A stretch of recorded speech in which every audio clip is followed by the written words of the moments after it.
नमस्कार दोस्तों, स्वागत है आपका आज की हमारी इस वीडियो में। आज से हम जनरल साइंस यानी कि सामान्य विज्ञान की एक सीरीज स्टार्ट करने जा रहे हैं, जिसमें हम सारे इम्पोर्टेंट जो क्वेश्चंस हैं वो डिस्कस करेंगे और वो टॉपिक भी डिस्कस करेंगे जो एग्ज़ाम के लिहाज से बहुत इम्पोर्टेंट हैं।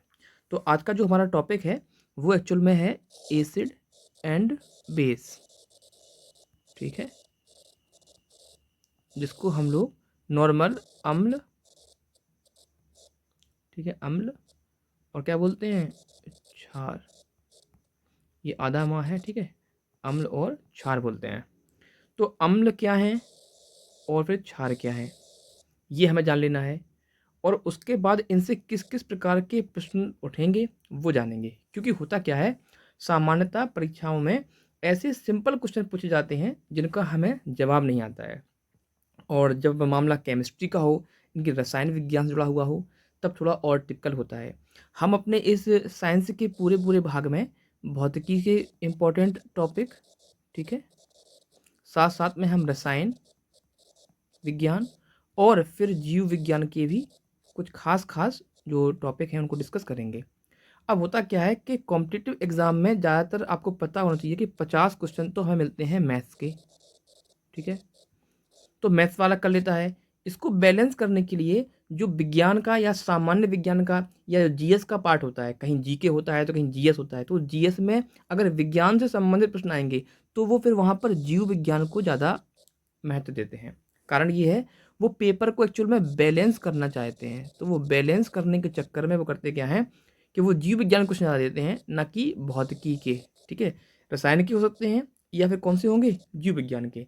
तो ये एक ट्रिक टाइप की है, तो समझने लायक है कि हमें एक्चुअल में क्या इस्तेमाल कर लेना चाहिए। तो चलो, ये जनरल सी बात थी जो मैंने आपको यहाँ समझा दी है। अब हम टॉपिक पे चलते हैं अपने, अम्ल एवं क्षार। तो अम्ल क्या होते हैं, क्या होते हैं भाई एसिड हमारे। तो सबसे पहले जो है हमें एसिड को पढ़ लेना है। एसिड क्या है, तो ऐसे सभी कार्बनिक या अकार्बनिक जो यौगिक हैं, जो कंपाउंड हैं, ठीक है, अगर उन्हें हम क्या करते हैं, इक्वस सॉल्यूशन में डिसॉल्व करते हैं, यानी कि वाटर सॉल्यूशन में अगर हम डिसॉल्व करेंगे तो वो हमें क्या करेंगे, वो हमें H+ आयन प्रोवाइड कराएंगे, ठीक है। तो क्या हुआ कि एसिड वो सारे हमारे सब्सटेंसेस हैं जिनमें क्या होता है, H+ आयन होगा, जैसे कि HCl। इसको आप चेक करें, अगर इसको आप ब्रेक करेंगे तो ये H+ और Cl- में टूट जाएगा। तो हमें क्या मिल गया यहाँ पर, H+ मिल गया। इसका मतलब एसिड हमारा है कौन सा, HCl हमारा एसिड है, जिसे हम लोग नॉर्मली हाइड्रोक्लोरिक एसिड कहते हैं।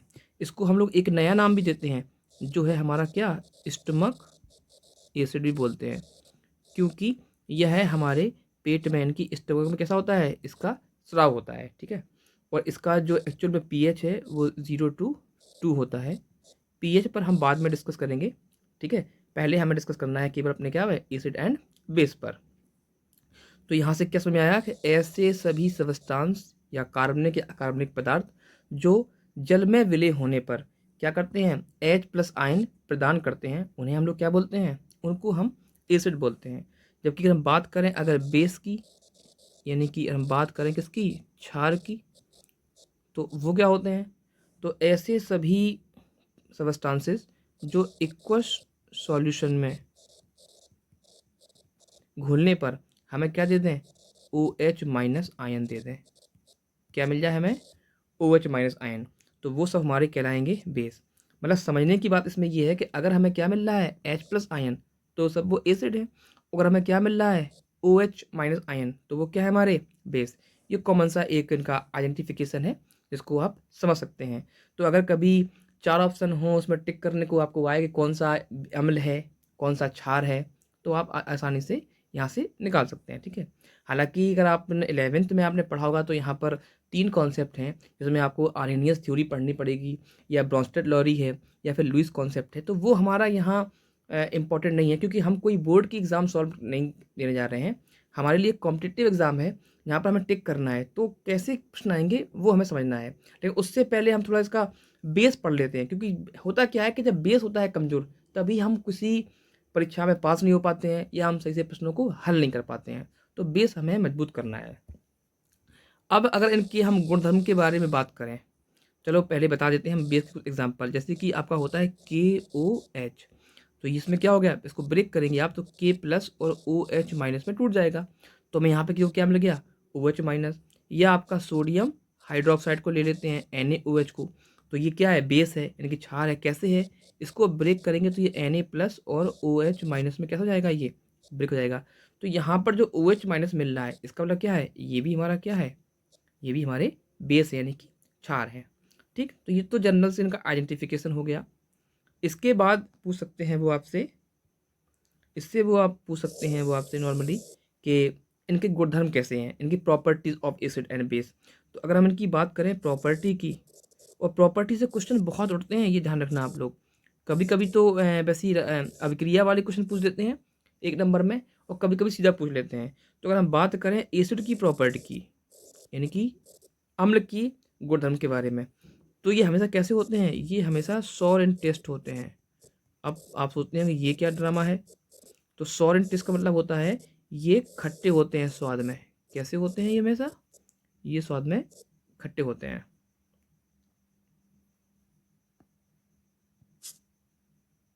ये स्वाद में कैसे होते हैं, खट्टे होते हैं।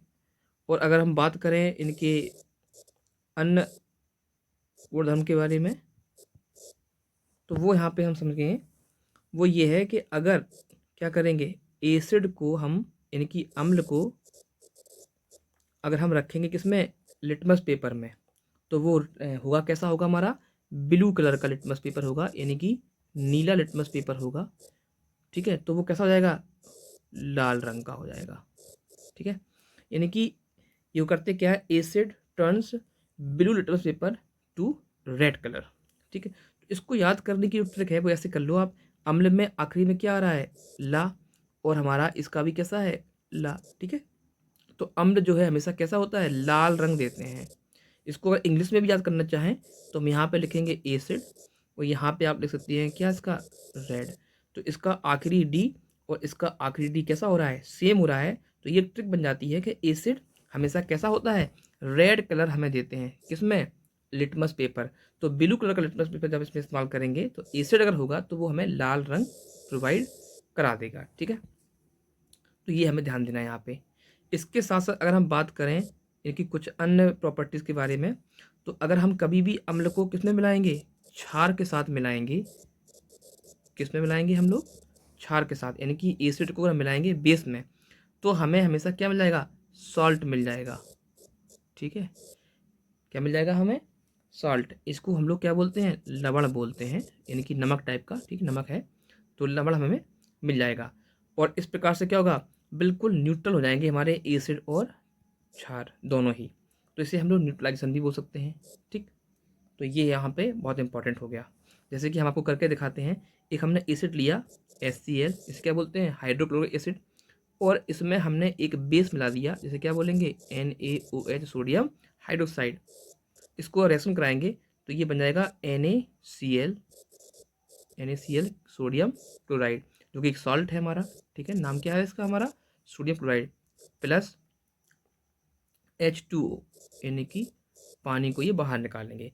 तो जब भी कभी किसी अम्ल को अगर आप क्षार में मिला रहे हैं तो हमें क्या, लवण मिलेगा, और साथ साथ में हमें क्या मिल जाएगा इसमें से, पानी। तो ये यहाँ से क्वेश्चन बनता है कि अम्ल को क्षार में मिलाने पर क्या होगा।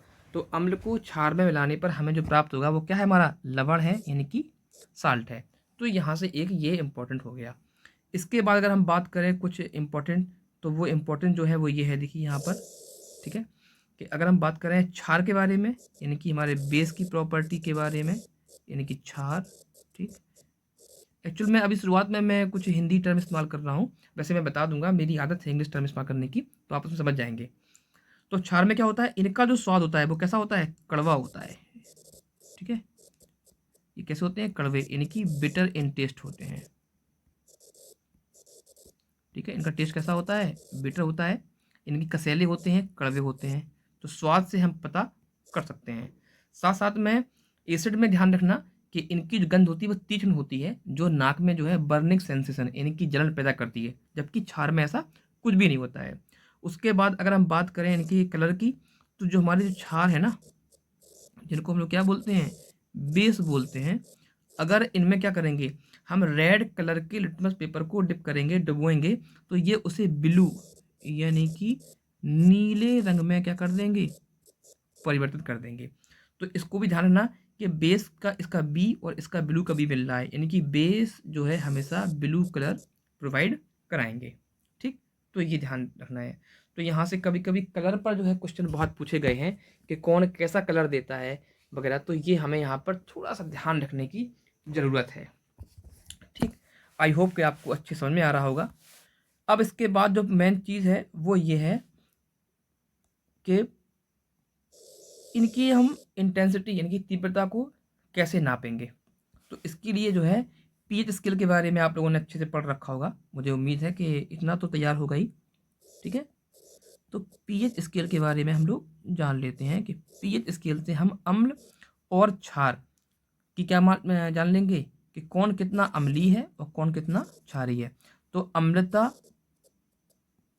या किसी पदार्थ का संरचना का क्षारीय गुण हम पता लगाएंगे पीएच स्केल से।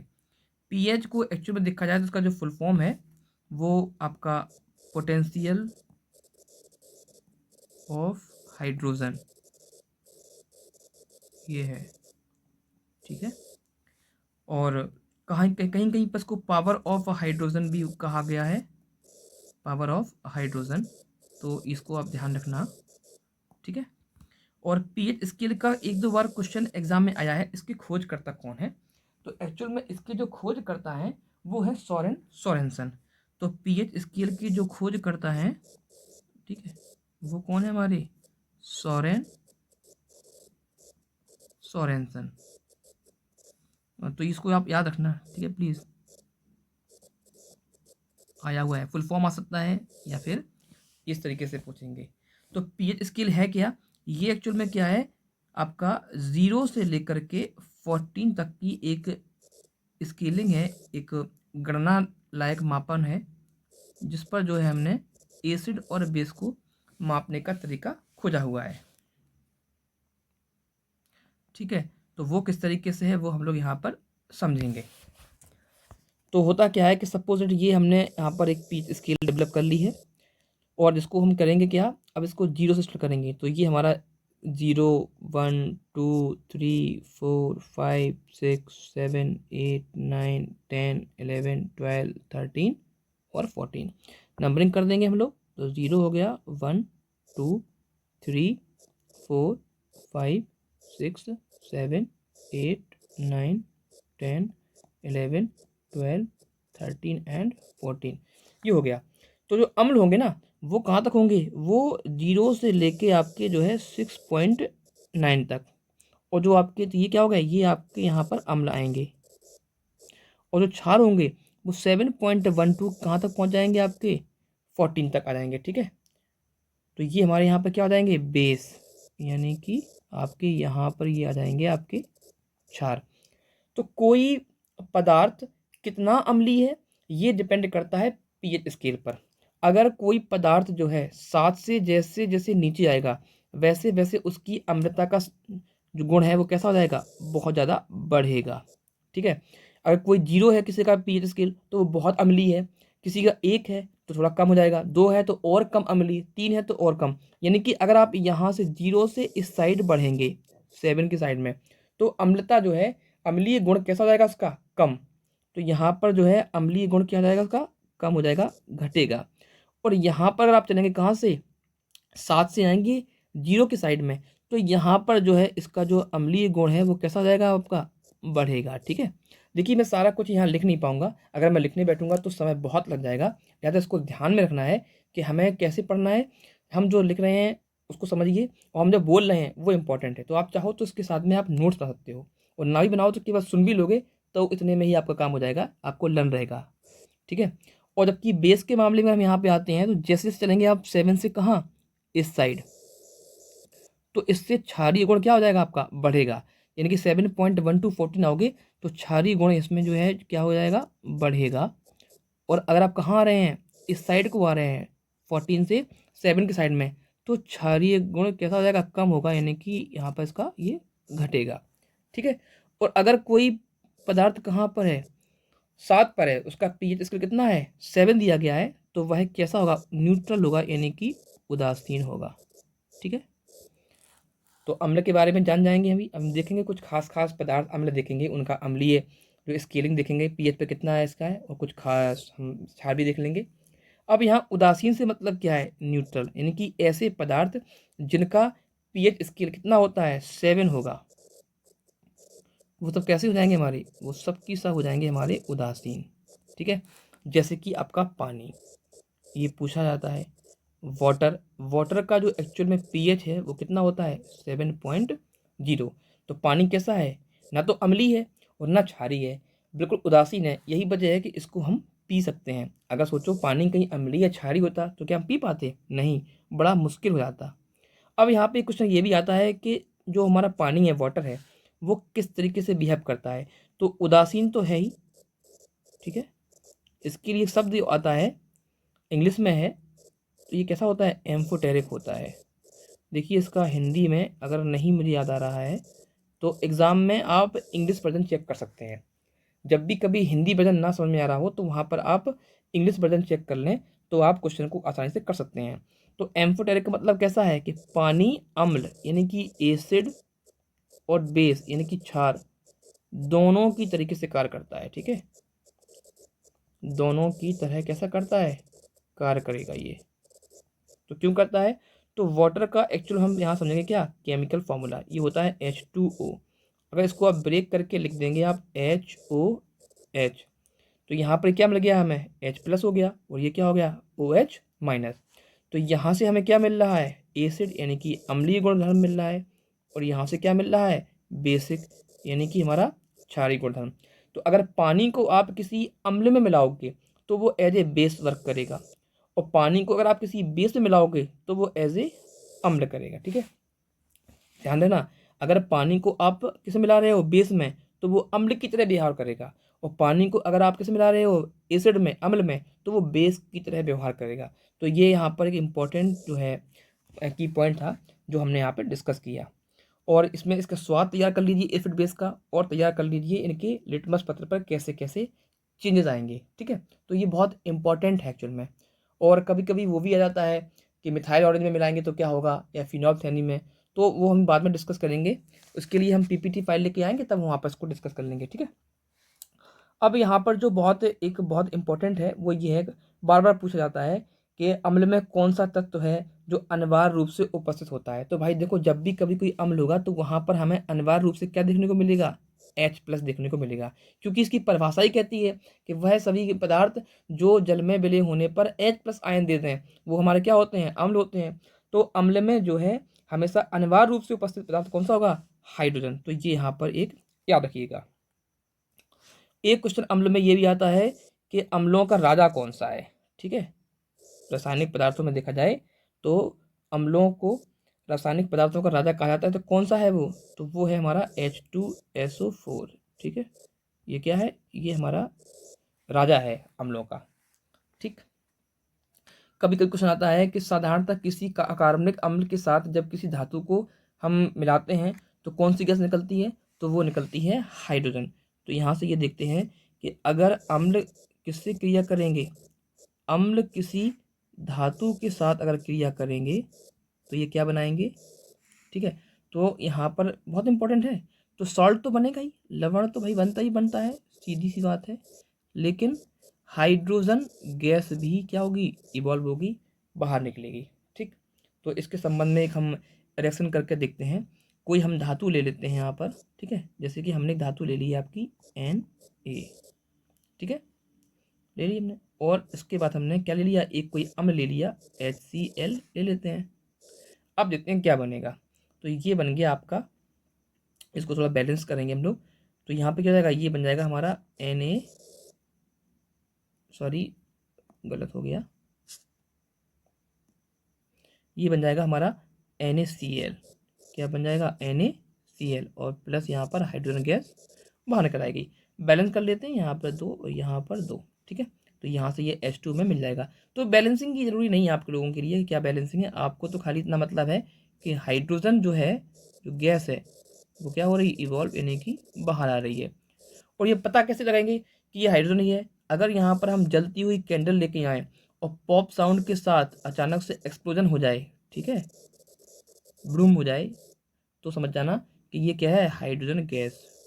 ऐसे आते हैं क्वेश्चन कि अचानक कोई गैस निकल रही है, वहाँ हम बर्निंग कैंडल यानी कि जलती हुई मोमबत्ती ले जाते हैं, तो क्या होगा, अगर वो बुझ जाती है इसका मतलब है वो क्या है, वहाँ पर CO2 है। अगर वो वहाँ पर जलती रहती है और वहाँ पॉप साउंड के साथ उसमें जो है एक्सप्लोजन होता है, एकदम से धमाका हो जाता है, तो वो कौन सी है, तो वो जो है आपकी गैस होगी हाइड्रोजन।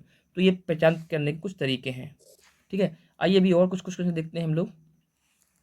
एक क्वेश्चन ये भी आ जाता है, अलग अलग प्रकार से पूछ देते हैं कि किस में कौन सा हमारा जो अम्ल है वो प्रेजेंट होता है। तो सबसे ज़्यादा हम देख लेंगे, कुछ खास खास हैं। फोटोग्राफी प्लेट पे पूछते हैं, क्या पूछते हैं बोलो, फोटोग्राफी में जो प्लेट होती है ना उसकी किस अम्ल का प्रयोग होता है। तो देखो अम्ल के बारे में बात हो रही है यहाँ पर, ठीक है, एसिड के बारे में। फोटोग्राफिक प्लेट में या फोटोग्राफी में कौन सा अम्ल होता है, तो प्लीज़ इसको आप याद रखें, वो होता है हमारा ऑक्जेलिक एसिड।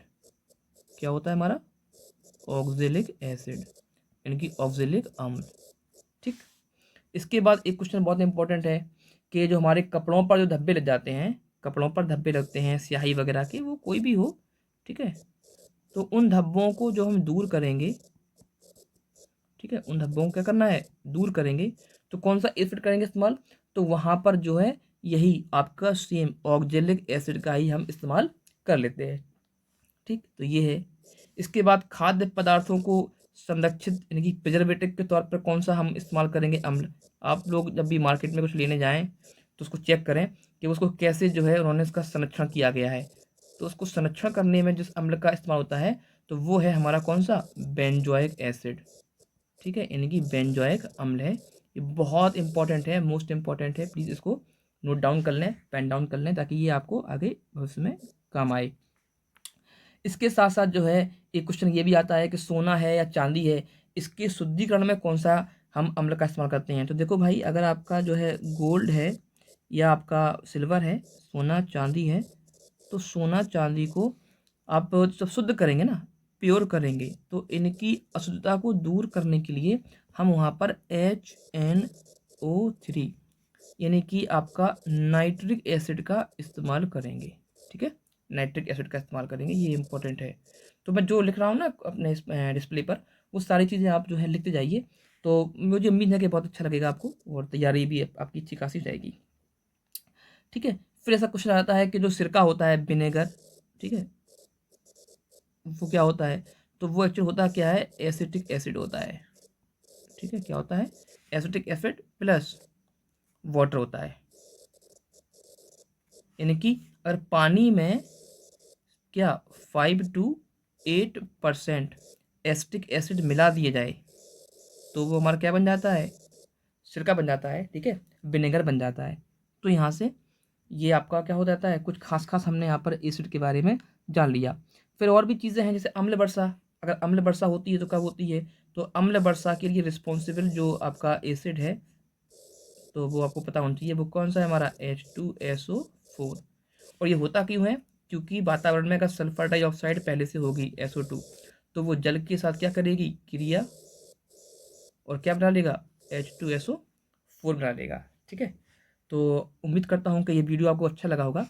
यह इसका पार्ट 1 है, ध्यान रखिएगा, यह इस वीडियो का पार्ट 1 है। वीडियो बहुत बड़ा हो रहा था, कहते हम इसको छोटा करेंगे, और पार्ट 2 में हम बेस के बारे में जानेंगे, और फिर कुछ प्रमुख पदार्थ और उनका पीच स्केल भी देख लेंगे, ठीक है। तब तक के लिए धन्यवाद, बने रहिए हमारे साथ, और वीडियो में जो कुछ भी दिया गया है उसको पेन डाउन करें। अपनी प्रतिक्रिया हमें कमेंट बॉक्स में अवश्य बताएं, और वीडियो को लाइक करें और शेयर करें। बहुत बहुत धन्यवाद आपका।